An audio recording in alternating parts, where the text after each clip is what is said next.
Bitcoin might be up $15,000 from the July low. However, it is still just falling short of a key price and time target. This is what I'm covering in today's video as we begin our journey into August. Don't go anywhere, hit the like button. Let's go for 3,000 likes on today's video, guys. Getting very close again. And if you are new to the channel, hit that subscribe button. You have found your home of macro cycle analysis with me, Jason Pizzino. We're covering Bitcoin, cryptos, the stock markets, and the real estate cycle today, along with a few headlines as well. Now, today is the free crypto and economic reports coming out. Get your free copy with the link in the top of the video description. You'll also be notified when the sale on TIA Premium goes live this week. All right, guys, let's start it out with some positivity here as we look at some of the headlines throughout this week, especially as the US stock market has seen a few days correction here and Bitcoin potentially just stalling out here for the moment. This one is fantastic for everyone. I love it, and I hope you find some significant value in this as well. 85% of what you worry about never happens. Think about this when it comes to a lot of YouTube titles and the fear porn that we get delivered day in, day out. This isn't only for cryptocurrency, it's for the stock market, it's for the real estate market. Everything is collapsing, the world's coming to an end. This one is from Cornell University. It's given some fascinating insights into worry. Essentially, 85% of the stuff you worry about as an investor never actually happens. For the 15% that does, it was never as bad as feared and was managed better than presumed. Study from Cornell University. So when you think about the maths, when you put it together, 97% of the things we worry about either A, never happen, or B, we handle them far better than we thought we would have. So 3% of the time do people's worries prove well-founded. 3% of the time. So that could essentially kill the entire crypto, financial, real estate, stock market, news, media, everything that we hear out there when it comes to our finances, hearing what goes on in the economy, and then where the money goes, like how you're going to make your money from listening to these talking heads. That is profound, in my opinion. If you think there is something more to worry about, let me know why in the comment section down below. But I think this is probably one of the best things to look at for any of our trading or investing. Some might think I'm ranting, but if you can get your head around this, you're going to make a lot of money. That's why I bring it up, and I am like so confident on this particular piece here. So with that in mind, let's have a look at the fearful times in the market, stuff that people had been worried about over the last 2 years, and we could take this back hundreds of years, but I know you have a lot of things to do in the day. This is going to help us moving forward into the markets. Now, Michael's put these up on a chart here. So that's my brother there. You can find a link to his channel in the video description. Fantastic look at all of the fearful times at significant lows in the market. And some of these also line up with Bitcoin lows. Not talking about altcoins here, but just Bitcoin, stock markets, and of course, real estate as well. You got the cycle low. There was inflation crisis in October 2022. We had more inflation crisis. We had a banking crisis in March of 2023. There was a debt ceiling crisis. People were worried about the US not being able to pay back things and that they were going to reach a debt ceiling and the market was going to collapse. I mean, that was the least amount of worry that the market had ever seen, but the media headlines were extreme at the time, and then the market pulled away from there, just absolutely blew through those tops. I specifically said that on the channel as well, because you could just see how that energy was getting built up in a chart, and then it was about to blow, and it did. It blew. Anyway, the next piece was the Israel-Palestine conflict, and recently was the Israel-Iran conflict. Now we find ourselves all the way up here, and essentially looking down the barrel of something else that could be on the backs of everyone's minds. Joe Biden drops out of the US election. What's going to happen from here? Maybe this is some uncertainty to the market. Yes, it's only been a couple of days. This is the news here, and the market rose on that particular news there. We've also got our 3 days down, that signal there that sometimes shows the market will correct for longer than many can expect. Nonetheless, it could cause some uncertainty to the market at a time where we're actually leading up to that election. Now, I want to share with you an insert from this week's free crypto and economic report. As I said, the link is in the top of the video description. You can subscribe to this for free. Now, this one takes a look at news headlines and where they have called peaks in the market, some extreme times in markets. Natural gas shortage is looming for the US. There it was in late 22, and gas prices collapsed from there. You'd think that if there was a shortage, prices should be skyrocketing, but of course, the news always is late. Analysts warn the world has just 10 weeks of wheat supplies left in storage. That was at the peak after the market ran up. Wheat went right up. And of course, the market collapsed from that point. If there are shortages, you think prices would go higher. Copper. Goldman warns copper is having a cocoa moment. Remember, recently cocoa has also skyrocketed. And this one here is copper. That was at the peak, meaning that there was another shortage. And, well, a lot of electronics use copper. Therefore, if there was a shortage of copper, you would expect the prices to go up. And what's happened? Copper has pulled back 20%. Sugar. Global shortage fears. Top again. Okay, it went slightly higher, but it's really not much of a trade to be made from there. And from that point, silver has gone down 28 to 20, roughly, I don't know, close to 30%, right? Crude oil. JP Morgan sees a stratospheric $380 oil. That was at the peak.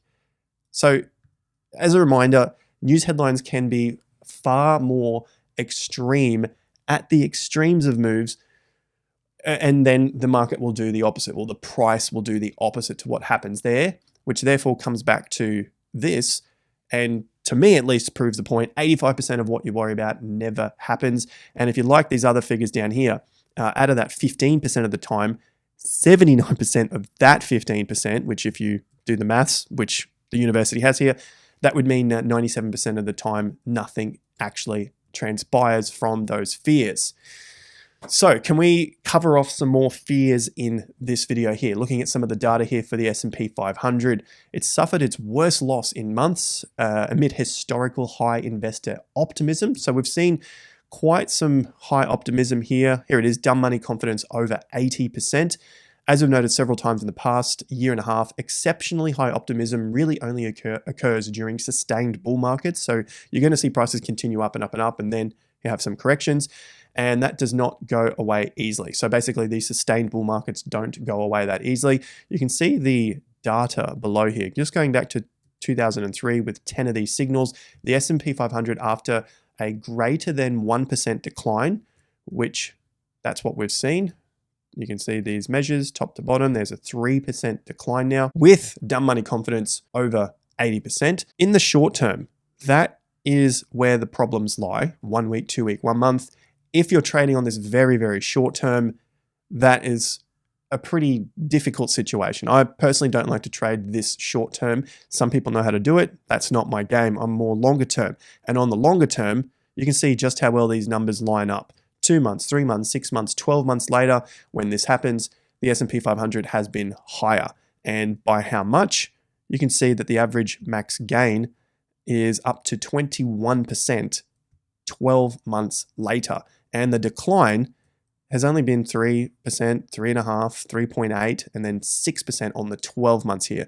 So again, just reiterating this point here, basically trying to show you the hopium, or essentially the optimism using the data, that a lot of these times it's nothing to worry about. There will come times where you have to worry, but the majority of the time, 97% of the time, there's nothing really that needs to be worried about. The lesson from big single or multiple day declines from record high index prices is that while scary, they rarely morph into something more serious and sustained. Most often, there is a new record close within weeks or a few months, especially in the broader indexes like the S&P 500. The short term is more of a toss-up with a modest negative bias, and that's essentially what the data points were showing. In the short term, I mean, anyone's game. If you need that rent money in the next week or two, probably best not to play the market with that money.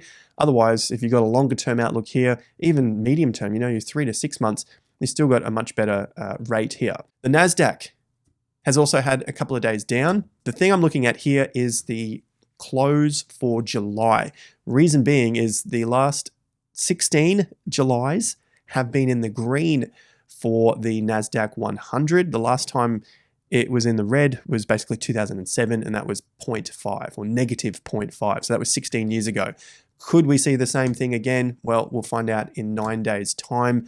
Essentially, you need to close above 19,970. Now, how are the rest of the markets around the world looking? Well, at least in the UK, you're still holding up above the 50% level and above the old all-time highs. Sure, it hasn't made a new all-time high, but consolidation above old all-time highs is a very strong position. Now, I bring this one up because we've seen something change for gold. This is what you don't want to see when a market breaks to a new all-time high and then falls. Basically, it fails from that high. You'd want to see it consolidate above the line, not below the line. And the line is looking at the previous old all-time high. So you need to get this consolidation above those levels to show the strength is sticking around.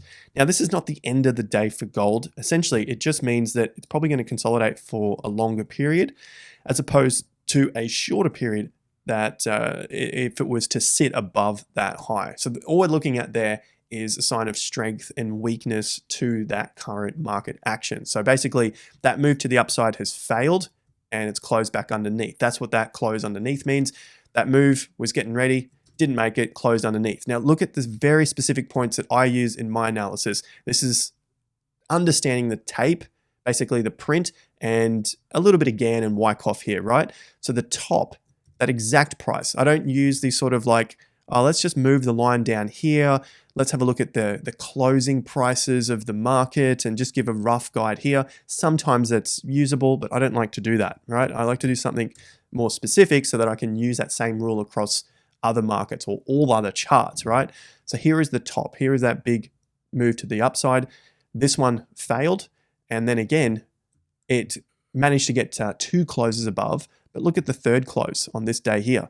That one came just underneath this line. So $2,447.90. And then it continued to fall. So it only managed a couple of days close. Normally we would like to see 3 days. And there is another example that the market was not able to close 3 days above. Now, it's not a guarantee, but it just shows you that extra bit of strength. If you're going to get roughly 3 days above, there's a better chance, not a guarantee, but just a better chance that you're going to see a sustained move above that line before you can move higher.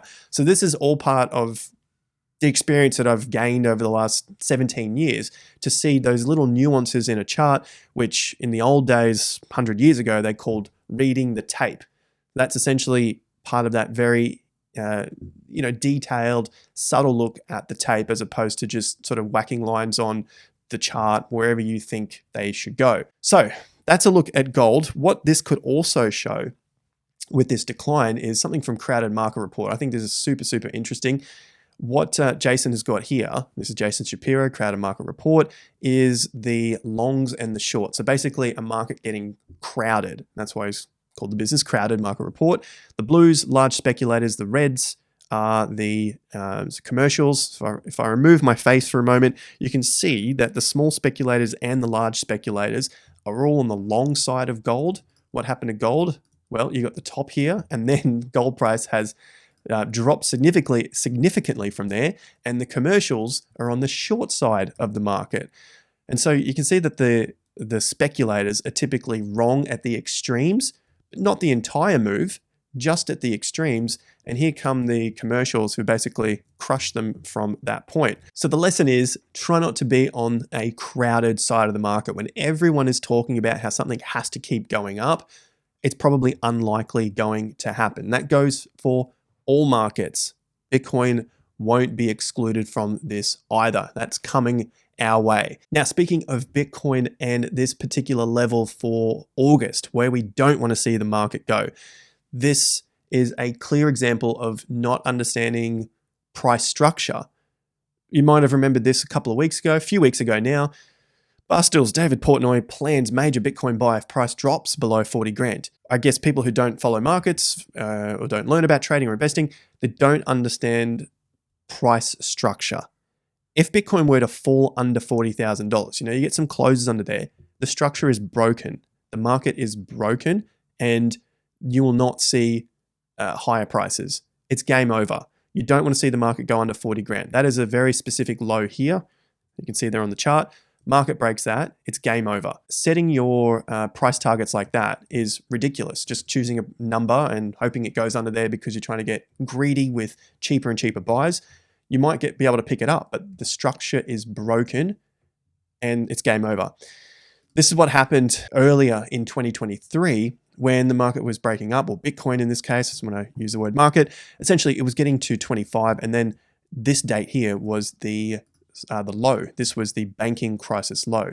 Now, structure, if it were to break down and go lower, as it's suggested here, structure would be broken. Therefore, the bear market continues on, and you basically would probably see lower and lower prices, and we wouldn't be in this major bull market that we are in now. Now, this type of drawing was done throughout 2023.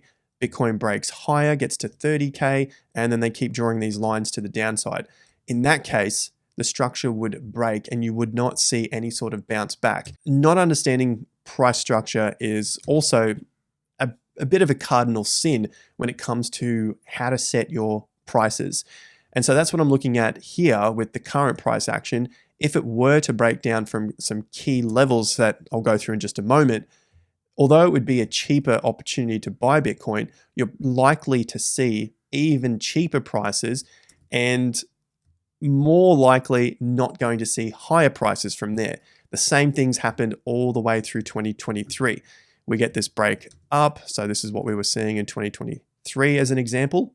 So you basically get this nice big push higher, and then people are calling for these corrections that would take out key pivot points in the market. If that were to happen, you're not going to see a bounce back to the upside. Essentially, that is saying something has broken, price structure has broken. It has taken out very key moments in the market. Therefore, it's going to remain down for quite a considerable amount of time. And as you might know by now, most people can't hang into a market for months on end hoping for better times. So essentially, that leads me to what I'm looking at now with the current price action and where we would not want to see Bitcoin break underneath, especially after this particular move to the upside. So let's turn on a few lines, have a look at where we currently sit. I've got some inflows and outflows to go through, and then some news headlines for Ethereum and the ETFs, right? But essentially, Bitcoin, as I said in the intro, has gone up $15,000 from the low, and that's been 17 days. Last move to the upside was May 1st, and it went up $15,500 in 20 days. So hopefully in the next few days, Bitcoin can hit $69,000, because that would then be an equal move to the upside in time and in price. So we get a balance there. So 15.5 takes us to $69,000, almost to the dollar, and 20 days is 25th of July.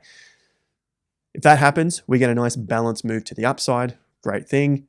We can look to any sort of correction to the downside, but we don't want to see it go below key pivot points. Now, there's a lot of pivot here, or a lot of support coming in at $59,000 to $61,000. So for a nice clean number, call it $60,000. You can see each time the Bitcoin has hit this level, it's either bounced out of it, it's sometimes has continued on, but then quickly gone back above. And in the case of the last low, it crashed through 60, consolidated, put in the little 1, 2, 1, 2 here that Michael's talked about on his channel, looking at Elliott wave, and then broke out of both of these levels. So in terms of setting any positions now, should we see a correction over the coming 1 to 2 weeks, because this has gone up now for 20 days, or sorry, 17 days. Previous moves have also done roughly 20 days. Maybe we've got this bit to look at as well. I'll get to that in just a moment. But essentially, if we were to see any sort of decline here, a move under roughly about $59,000 would probably show that Bitcoin is in a weaker position again. And everything that we've seen in regards to ETFs, I don't know, Bitcoin, Trump getting into the presidency and pumping Bitcoin, any other sort of narrative has probably already been pushed into the market in terms of price, and that there is just nothing left for Bitcoin to do at this stage. So I'm suggesting here a break under 59K over the coming weeks would be very dire for Bitcoin. So if people are trying to set positions like, I guess inexperienced traders or investors, nothing against them personally, they are stars in their own way, looking at pizza and Barstool Sports or whatever they do, right? The point here is trying to be greedy and set targets underneath $50,000, although it could get there, would mean dire things to the price of Bitcoin. If that doesn't make sense, let me know in the comments section down below. I tried to give you a masterclass here in a very short period of time so that you can hopefully see that structure is very, very important, and just hoping for prices underneath particular psychological support levels isn't the best way to position yourself for the next stage of the cycle. With that in mind, let's now take a look at the shorter term price action for BTC, have a look at some of the inflows and outflows and how they progress, and potentially looking at how we could see a short-term top at the moment. You may have read here, biggest inflow since June fake out inflow. This is the June fake out inflow right there, the 4th, 5th of June. So the most amount of ETF inflows happened, there it is, 12,600. And that was basically at the peak. The price didn't go much further. Bam, collapse happens from that point. Now we're at 7,900. Although this isn't the biggest inflow, so there might still be some more price action to the upside, I am getting a little bit concerned with that price, or with that amount of inflows happening towards the highest prices here. So essentially that came out yesterday and the day before. Basically, you got the most amount of inflows happening towards this peak. Could that be a time where the price maybe goes a little higher, but nothing too substantial, or this is the correction coming in? Time will obviously tell. But what we have seen in the past is when inflows get a little bit too crazy, well, that usually brings on some sort of correction in the market. It doesn't have to be the end, but just looking for some sort of correction. And from that point, you get the market sentiment. People get a little bit freaked out. Oh, okay, we're going back to $54,000. We're going back to 50K. We're going back to 40K, whatever. As I've just explained for the last 5 or 10 minutes, if that were to happen, structure is over, game over. I'm not putting my stops down here. I don't think it's a good situation for Bitcoin to be in. And that is an insight into how I'm able to put these types of videos together and call prices that will never be met again. As I did earlier in 2023, 10K was not going to get hit. 18K was not going to get hit. Bitcoin wasn't going to go under $20,000 as some of them, these other channels were hoping for, based on pure price structure. That's as simple as it can get. Okay, let's move on to Ethereum now. ETH ETF approvals by SEC, yada, yada. We get the idea. Okay, they're going to be approved, but Ethereum ETFs could see underwhelming demand, two research firms predict. Essentially, they don't think there's going to be as much money getting flown, pushed into these Ethereum ETFs. Well, let's just have a look at the price chart. ETH BTC is still on this bit of a weak move to the downside. It's still down. We haven't seen a move and close above 5.2%, which is ideally where I'd love to see this thing get to for the bulls. So the trend is down. You have to just expect that it's going to continue down until you see a reversal. Now, the move has hit 50% of this range, so that's at least a good place to find some support. However, it needs to get back above that next 50%, and that next 50% is the major one there. That's basically the entire bull market range. So here to here, there's the top, there's the bottom, and there is your big 50% through the middle there. So that's an important one for ETH to get back above, especially with this big news announcement and the release of the Ethereum ETFs. How does this look on the USD chart? It's hovering around 50%, $3,400. You don't want to see it go back below 3,200 because that was the previous consolidation zone. Ideally, closes above 3,450 is going to show some strength for the USD price, which even if the BTC chart continues to lag, it might be able to push higher over the coming days to boost that price of the USD chart. So this isn't the end of the world if the ETH BTC continues to fall, because you've still got a reasonable position here on the USD chart, and you've got further to fall for support levels on the ETH BTC chart. So Solana, could we see a Solana ETF, a Sol ETF? Sure, why not? Maybe there's going to be more crypto ETFs. What do I care? I just want to follow the chart and look at the price. And in terms of Sol BTC, some pretty strong signs here. This is closing above the major 50% level. Look at that 50% there of 257. That's the bear market range. So top to bottom and 50% right through the middle. So that's some really, really good signs for Sol BTC, which is then showing up on the Sol USD chart, hitting $185, just having a small correction here, but it is now over that $165, and they were the resistance levels that we were waiting for on our insurance premium. Basically, if you are a lower risk type of trader or investor, you want to see an insurance premium basically buy the breakout. Now, if you love to get emotionally damaged in the market, then you try to buy all the dips. Just hopefully you've got some stops in play. So for now, that's where Solana is at. The next target here is the 1 week at about $190. So that's this top here. 1 week swing top. And then I've got the next number here, 1 month top. That's at $210. So basically going all the way back to the top. So that looks like it's in a reasonably strong position, both on the BTC pairing and on the USD pairing. As for Bitcoin, the price that we don't want to see it fall below over these coming next few weeks. If there is in fact a correction, as I've laid out in the video, a couple of reasons why. You've got the ETF flow here. One thing I didn't point out were these tops here, roughly $72,000, and then the $69,000 level for it to get to, which would be an equal rise from this low to this top. Low to the top. Could also see some price resistance there at 69, and 69 is the previous bull market all-time high. If there is a reaction to here, then you don't want to see the price go below this zone here, roughly $59,000 to $61,000. Like and subscribe. The free crypto and economic report is out today. Link in the top of the video description. Plus, you'll get notified of the sale on TIA Premium. And hopefully, you'll get to learn how to do all of these sorts of calls that I'm able to do publicly in real time for your own trading and investing portfolios through TIA Premium, learning the tricks of the trade. Thanks again, guys. I am back home in Oz now. So here's the setup over winter. I'll see you in the next video. Until then, take care and peace out.